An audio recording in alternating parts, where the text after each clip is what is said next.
கர்த்தருடைய நாமம் மகிமைப்படுவதாக. யாக்கோபின் நிருபத்திலிருந்து நாம் தொடர்ச்சியாக பார்த்து வருகிறோம். கர்த்தருடைய கிருபையால இதுவரை 2 அதிகாரங்களை நாம் நிறைவு செய்திருக்கிறோம். இந்த நாளிலே இந்த 3வது அதிகாரத்திற்குள்ளாக நாம் அடி எடுத்து வைக்கிறோம். யாக்கோபு எழுதின நிருபம் 3ஆம் அதிகாரம்.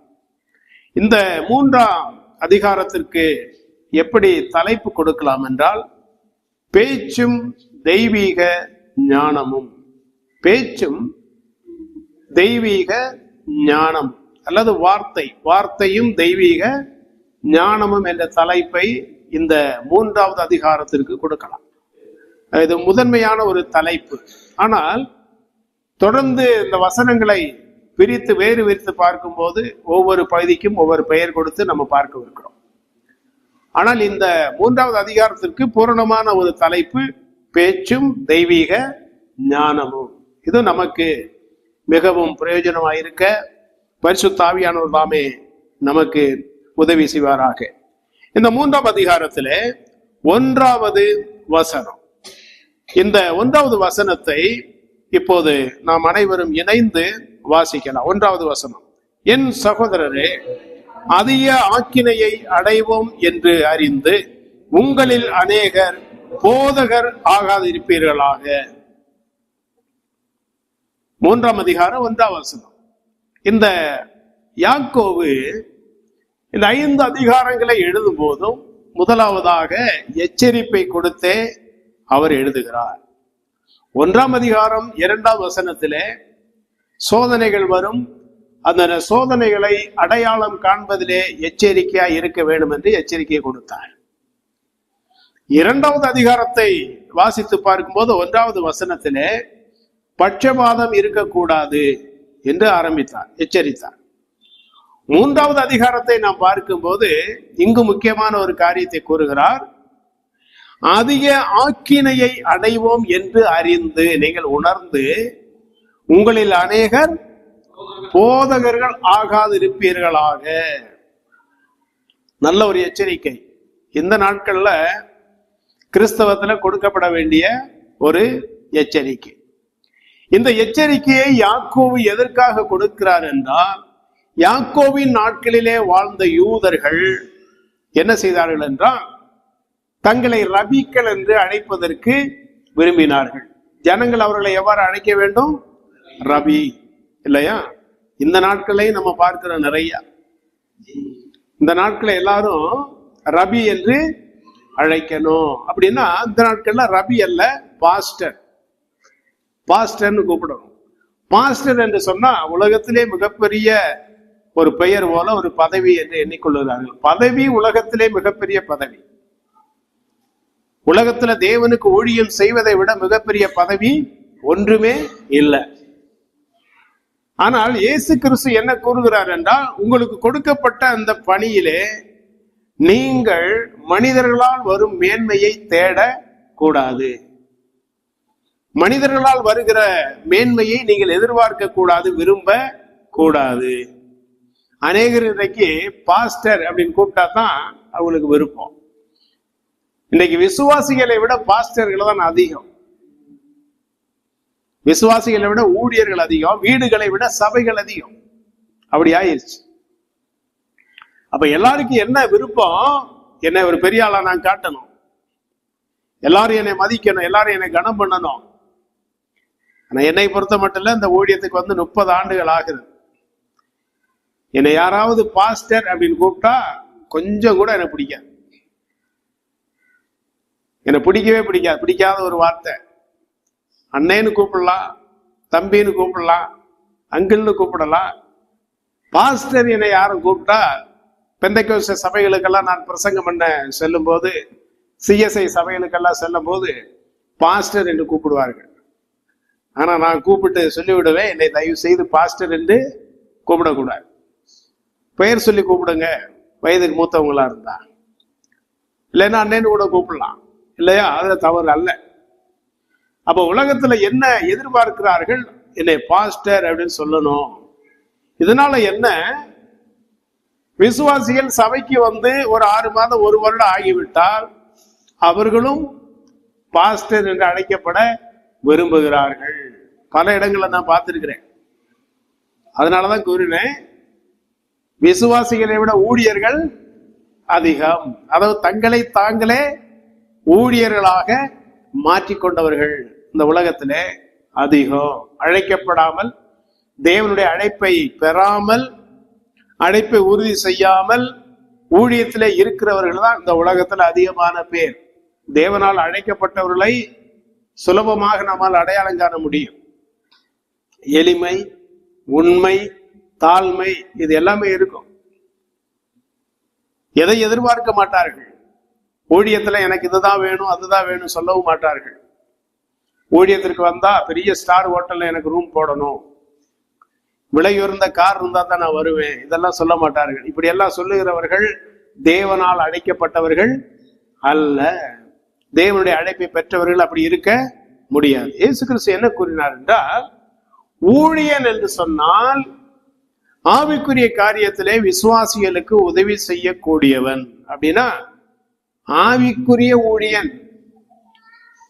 என் வீட்டுல விறகு இருக்கு, அது வந்து வெட்டி கொடுங்க பிரதர், நீங்க ஊழியக்காரர் தானே, அந்த ஊழியன் அல்ல.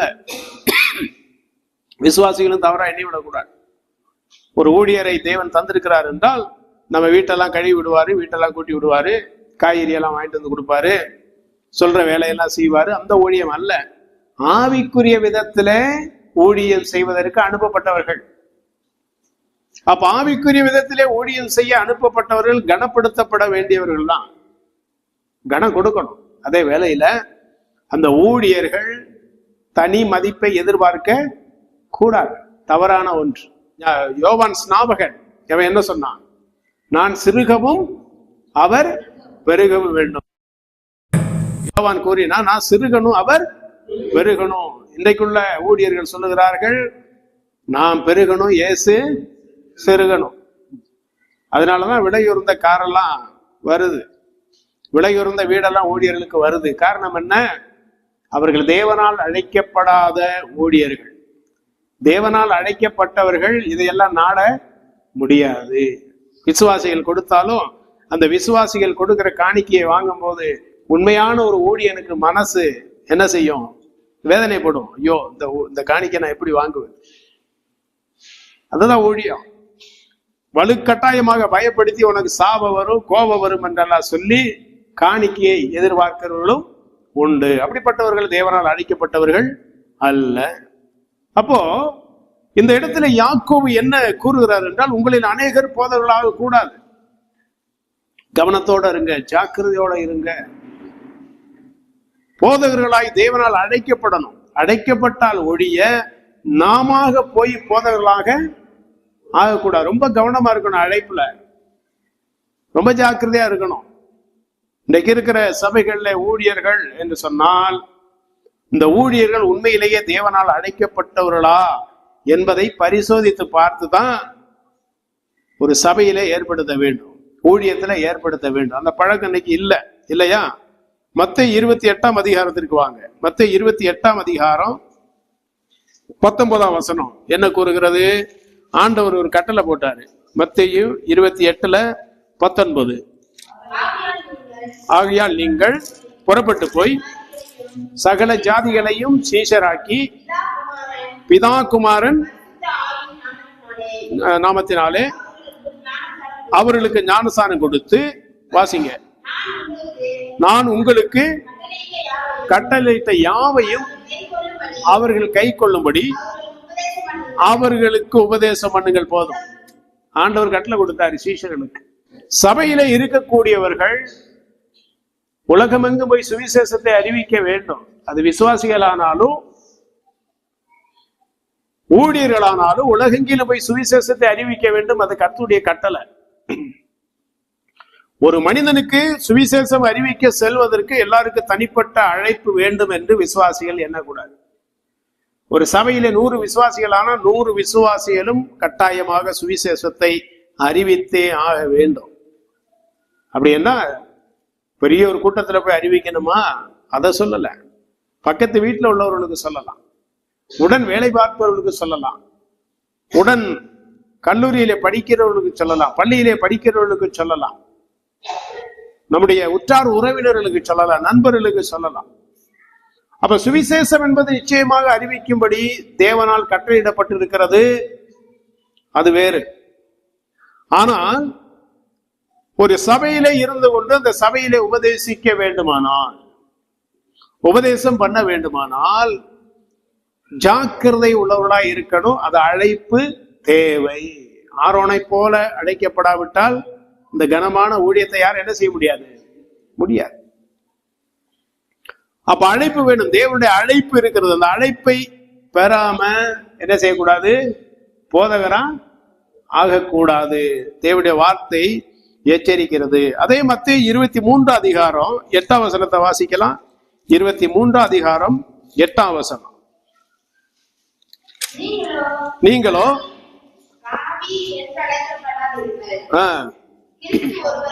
கிறிஸ்து ஒருவரே உங்களுக்கு போதகராய் இருக்கிறார், நீங்கள் எல்லாரும் சகோதரர்களாய் இருக்கிறீர்கள். நம்முடைய சபையில எல்லாரையும் பிரதர் அப்படின்னு தான் கூப்பிடுறோம், சகோதரரை என்றுதான் அழைக்கிறோம். காரணம் என்ன?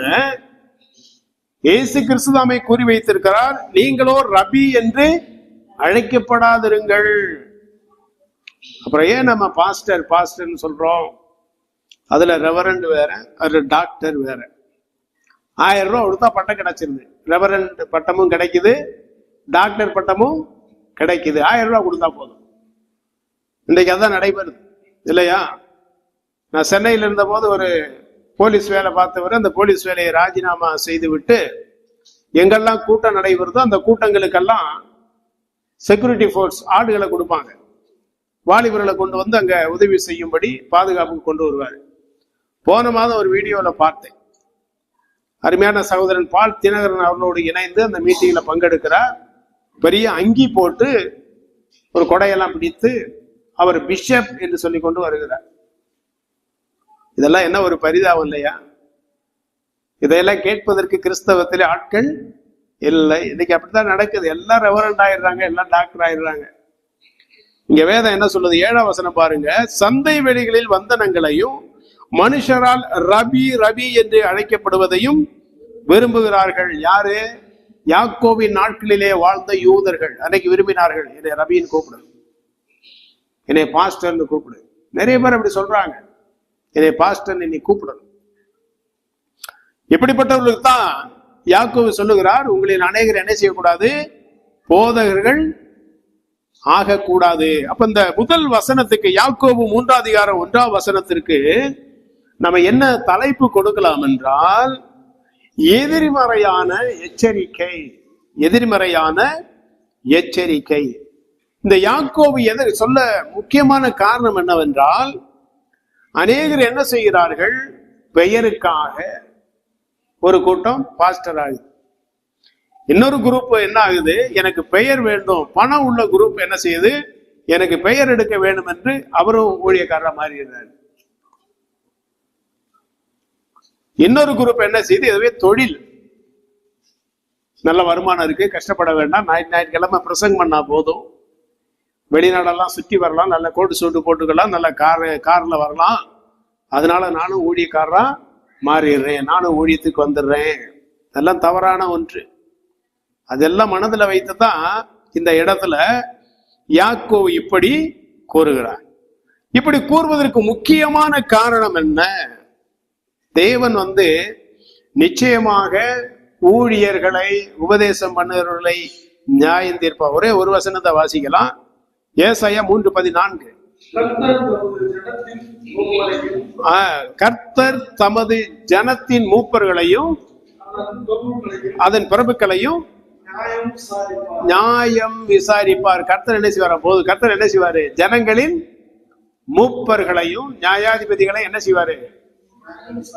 நியாயம் விசாரிப்பார். அதாவது நியாய தீர்ப்பிலே கொண்டு வருவார். நீ உபதேசம் பண்ண இல்ல, உன்னை நான் அனுப்பினேனா, உன்னை நான் நிர்ணயம் பண்ணினேனா, உன்னை போதகரா நான் நியமித்தேனா, இல்ல போதகனுக்கு ஏற்ற தகுதி உன்னிடத்துல இருந்ததா கேட்பார். இன்றைக்கு நான் உங்களிடத்துல நின்று பேசிக் கொண்டிருக்கிறேன் என்றால் உங்களை விட அதிகமான கணக்கு யாரு கொடுக்கணும்? நான் தான் கொடுக்கணும். கர்த்தர் என்னை நியாயம் விசாரிப்பார். சத்தியத்தை பேசுனையா?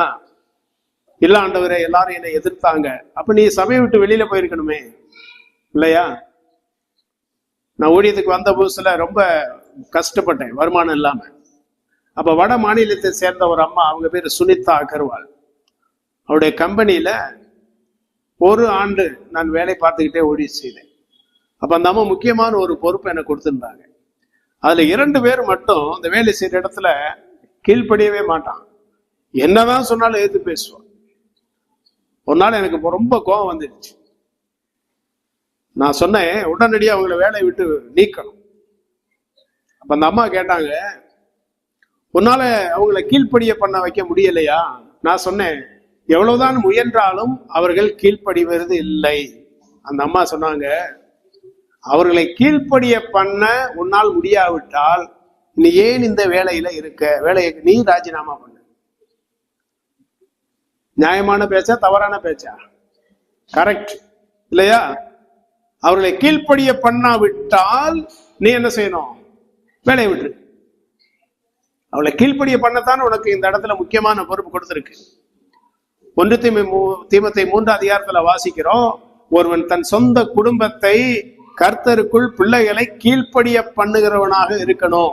அப்ப கீழ்ப்படிய பண்ணுகிறவனாய் இல்லாவிட்டால் சபையில அவருக்கு எந்த ஒரு ஸ்தானமும் இல்ல, மூப்பனா இருக்க முடியாது. உன் பிள்ளைகளை, உன் மனைவியை கீழ்ப்படிய பண்ணாவிட்டால் உனக்கு தகுதியே, சபையில மூப்பனாகக்கூடிய தகுதியே இல்லை. அப்ப இந்த இடத்துல யாக்கோபு என்ன கூறுகிறார் என்றால், சபையிலே ஆண்டவர் கணக்கு கேட்பார் ஊழிய இடத்துல. சபையில சத்தியத்தை பேசினாயா?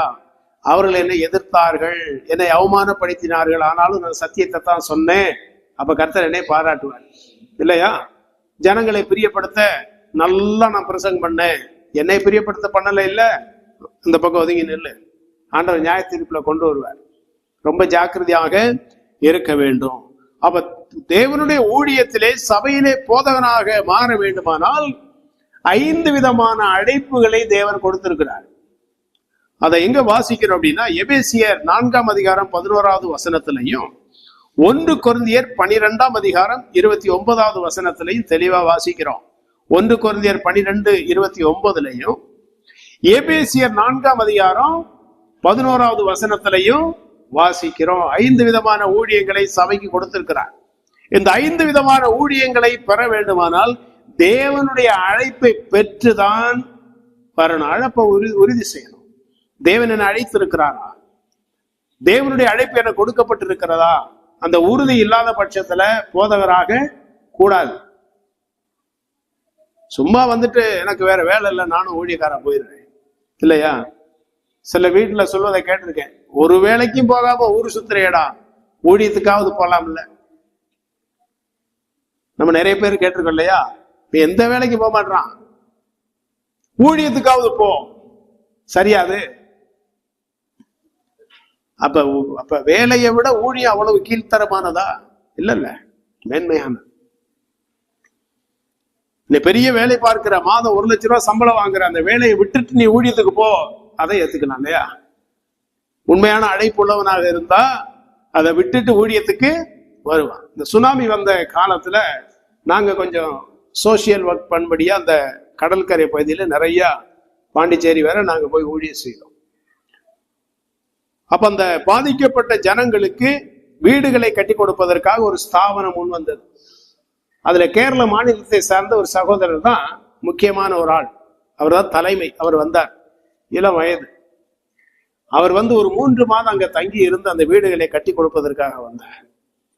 ஒரு நாள் மும்பைக்கு சென்று தன்னுடைய அலுவலகத்துக்கு சென்றார்.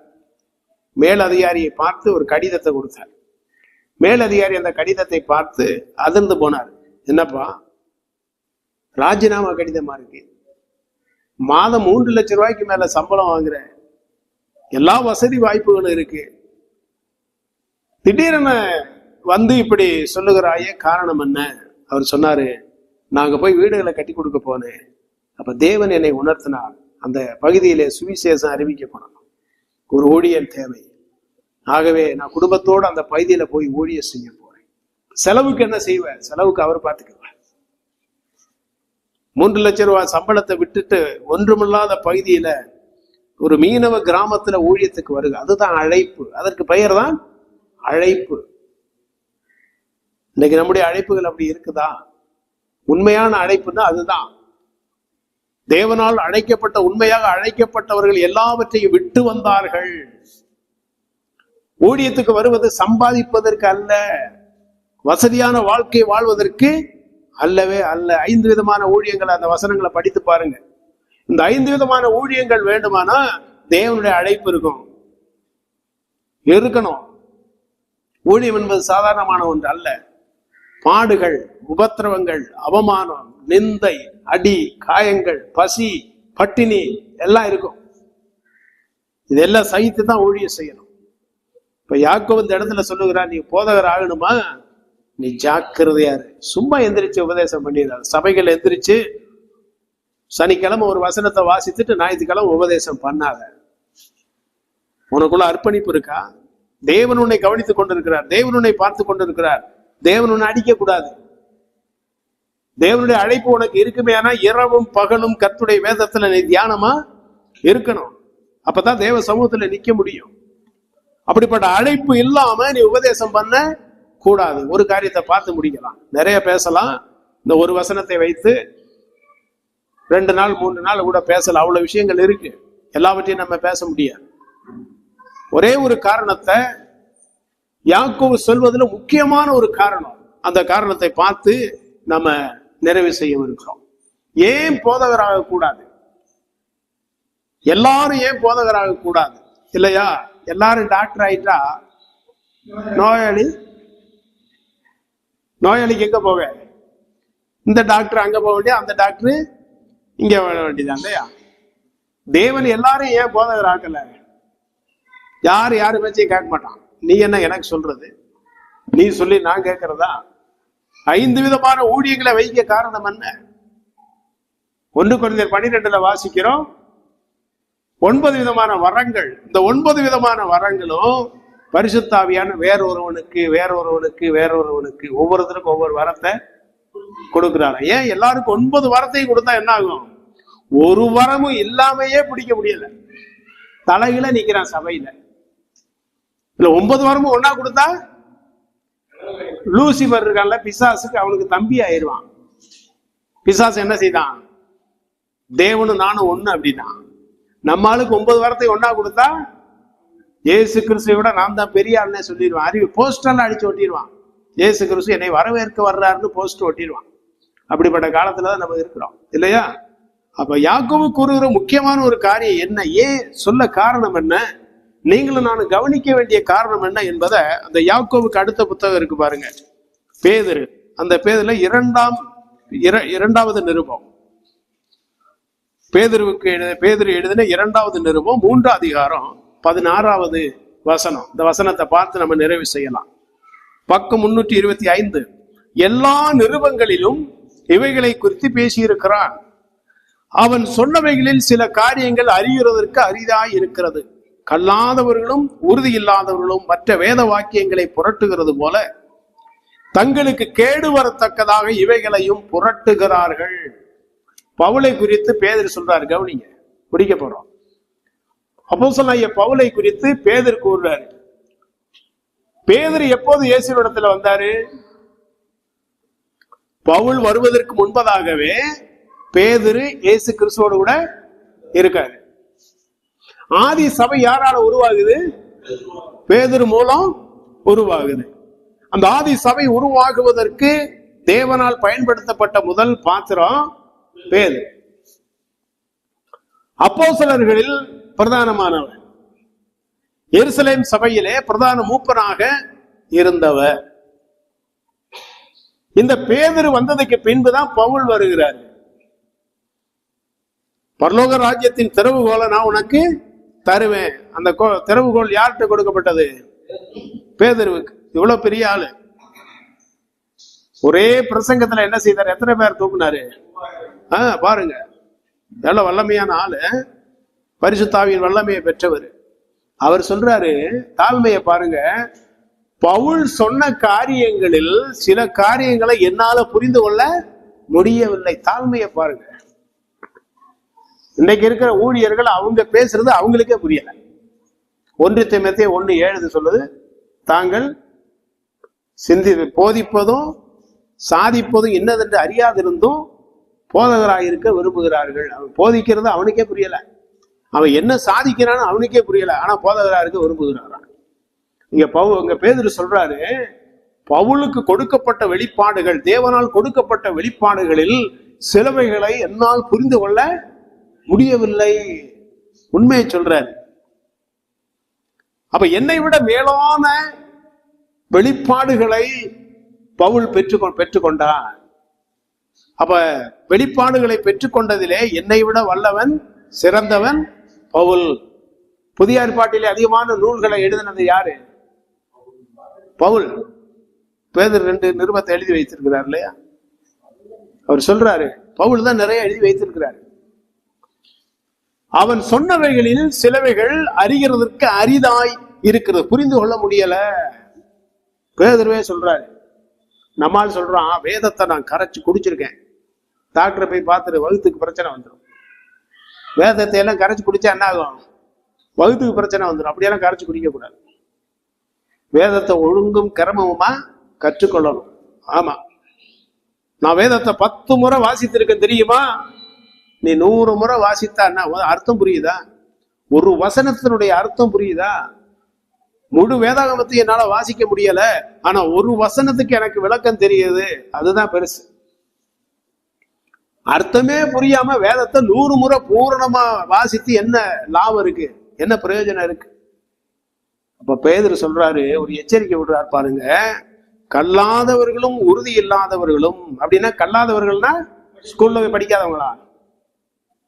ஸ்கூல்ல போய் படிக்காத ஆட்கள் இல்ல, வேதத்தை முறைப்படி கற்றுக்கொள்ளாதவர்கள். வேதத்தை முறைப்படி கற்றுக்கொள்ளணும்.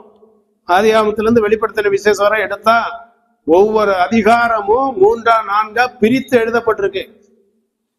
அந்த 3-4 பிரித்து எழுதப்பட்டது எதுக்காக சொல்லப்பட்டது, ஏன் சொல்லப்பட்டது, யாருக்காக சொல்லப்பட்டது, எந்த சூழ்நிலையில் சொல்லப்பட்டது, எதிர்காலத்துல சொல்லப்பட்டதா, நிகழ்காலத்துல சொல்லப்பட்டதா, எதிர்காலத்திற்காக சொல்லப்பட்டதா, கடந்த காலத்துக்கு சொல்லப்பட்டதா, இதெல்லாம் பார்க்கணும். தனி மனிதனுக்காக கூறப்பட்டதா, ஒரு கூட்டத்திற்காக கூறப்பட்டதா, வாக்கு தத்தங்கள் இஸ்ரவேலருக்கு கொடுக்கப்பட்டதா, புறஜாதியாருக்கு கொடுக்கப்பட்டதா, இதெல்லாம் வகை பிரித்து அறிந்துதான் பேசணும். சுமார் வசனத்தை எடுத்து அப்படியே ஒரு பிரசங்க அடிச்சு விட்டுறது. வேதத்தை கற்றுக்கொள்ளாம வருது. இயேசு கிறிஸ்துவோடு கூட சீஷர்கள் 3.5 ஆண்டுகள் இருந்தார்கள். ஆனால் அதை விட முக்கியமான கற்றுக் கொடுத்தல் எப்ப நடைபெற்றது தெரியுமா? இந்த 3 ஆண்டுகளை விட சீஷர்கள் அதிகமாக எப்போது கற்றுக்கொண்டார்கள்? இயேசு கிறிஸ்து மரித்து உயிரோடு எழுப்பி 40 நாட்கள் அவர்களுக்கு கற்றுக் கொடுத்தா.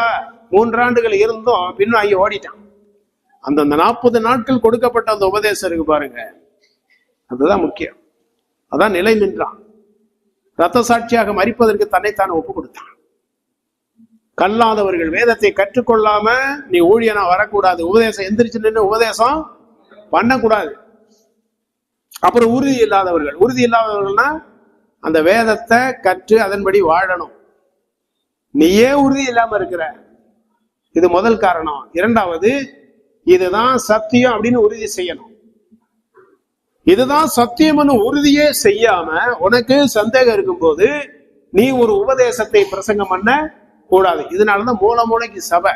இயேசு வருகிறார்னு ஒரு சபை, போகிறார் அப்படின்னு ஒரு சபை, இயேசு தூங்குகிறார்னு ஒரு சபை, இயேசு அழுகிறார் ஒரு சபை, என்னெல்லாம் பேரு. தேவன் இதை அனுமதிக்கிறாரா? இல்ல. ஆதி அப்போஸ்தலர்கள் அவங்க பேர்லயே சபை ஆரம்பிச்சாங்க. பேதுரு சபை, பவுல் சபை, மத்தேயு சபை இல்ல, ஊர் பேர் இருந்தது.